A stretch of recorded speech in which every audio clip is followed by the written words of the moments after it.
इस बात की बड़ी खबर आपके सामने प्रस्तुत करें।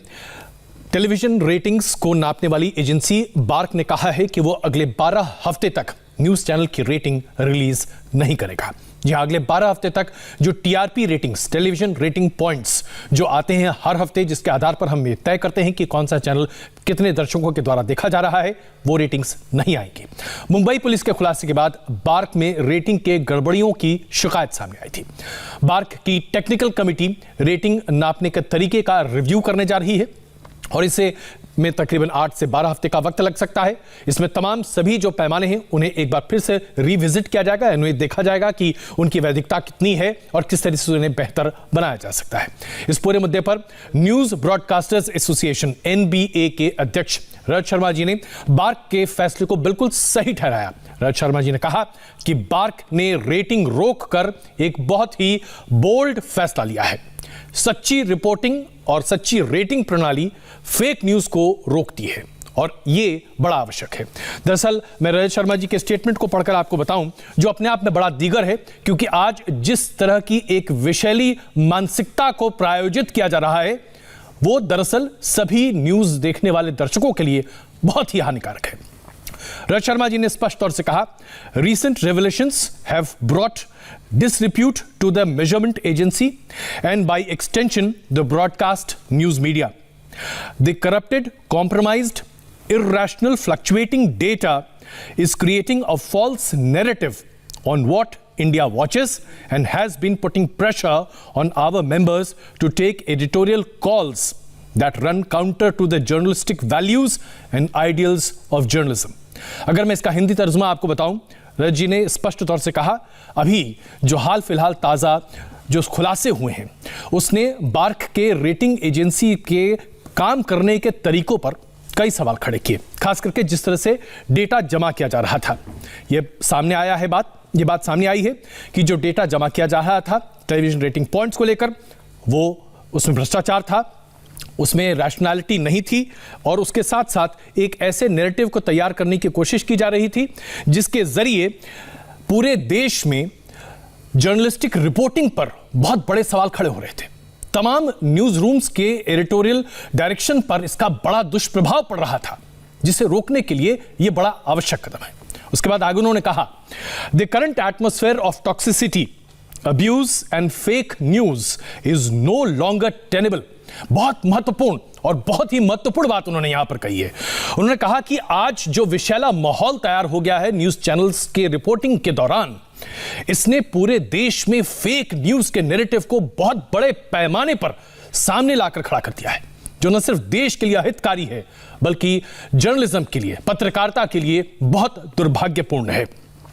उन्होंने कहा है कि एनबीए यानी कि news broadcasters association as the custodian and guardian of Indian broadcast media believes a bold step of putting ratings of news genre on hold will help in improving the content.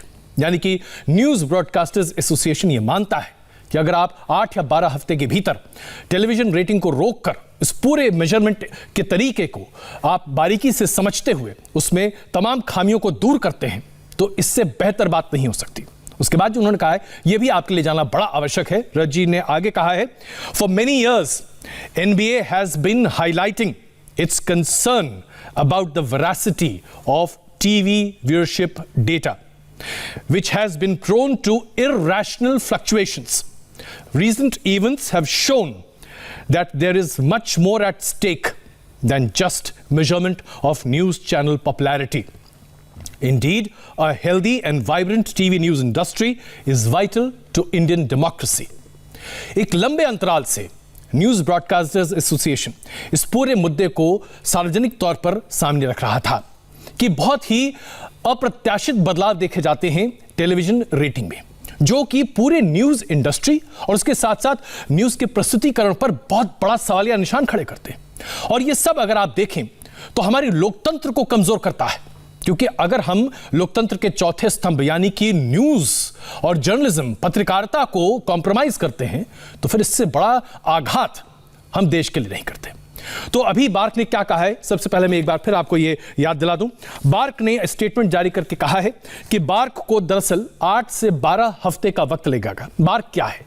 Bark वो rating agency है जो दरअसल अपनी पूरी बातों को सामने रखता है, जैसे कि कौन से चैनल कहां पर क्या है। बार्क का फुल फॉर्म है ब्रॉडकास्ट ऑडियंस रिसर्च काउंसिल। तो बार्क एक एजेंसी है जिस पर सभी चैनल विश्वास करते हैं और जिसमें सभी चैनल ने एक अपनी हिस्सेदारी रखी है, हर कोई उसका एक मेंबर है। बार्क ने तय किया कि इस देश में तकरीबन 30 से 40 हजार बक्से लगाएंगे। मौजूदा स्थिति में तकरीबन 30,000 ऐसे बक्से हैं जो कि टेलीविजन के साथ चलते हैं। ये बक्से दरअसल ये देखते हैं और इसका अंदाजा लगाते हैं कि अमुक दर्शक एक टेलीविजन चैनल को कितनी अवधि के लिए देख रहा है, और जितनी अवधि के लिए आप उस टेलीविजन चैनल को देखते हैं वो तय करता है कि उसकी लोकप्रियता कितनी है और कितने लोग दरअसल उस टेलीविजन चैनल को उस अवधि तक देखते हैं। तो यानी यहां कुछ चीजें हैं जो बड़ी महत्वपूर्ण है। सबसे पहले अवधि, यानी कि आप कितनी देर तक एक टीवी चैनल देखते हैं, और दूसरा कितने लोग उस अवधि तक उस टीवी चैनल को देखते हैं। इसके आधार पर टीवी चैनल का रीच तैयार होता है, यानी कि कितने लोग देख रहे हैं, और साथ साथ टाइम स्पेंड, यानी कि कितने लोग कितनी अवधि तक टीवी चैनल को देखते हैं।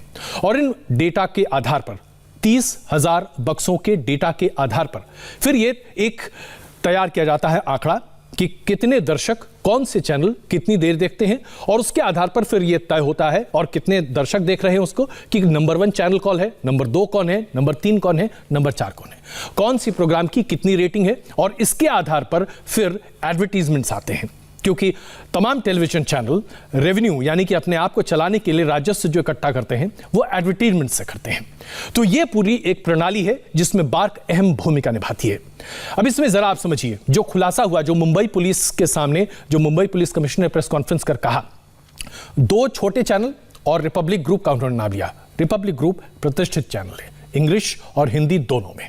रिपब्लिक ग्रुप के इंग्लिश चैनल को लेकर यह खुलासा किया गया कि जो लोग जिनके घरों में ये बक्से लगे थे वो लोग, उन्हें प्रलोभन दिया जा रहा था, उन्हें पैसे दिए जा रहे थे, जिसके दम पर उन्हें कहा जा रहा था कि आप एक चैनल को इतनी अवधि या उससे ज्यादा तक देखें।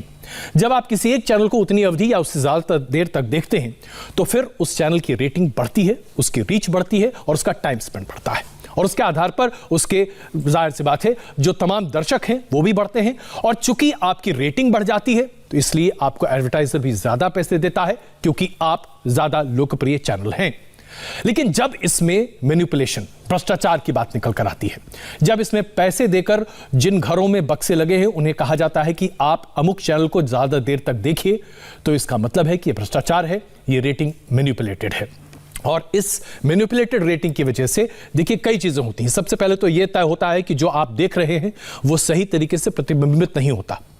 अगर आप किसी एक चैनल को बहुत लंबे अवधि तक देखते हैं, बहुत ज्यादा संख्या में दर्शक उसे देखते हैं, लेकिन बार्क की रेटिंग कुछ दूसरे चैनल को सामने रखती है, तो सबसे पहले तो ये आपका अपमान है, क्योंकि आप जिस चैनल को सबसे ज्यादा पसंद करते हैं उसके अलावा किसी और चैनल को नंबर 1 बनाया जा रहा है, और वो चैनल इसके दम पर ज्यादा पैसे भी कमाता है।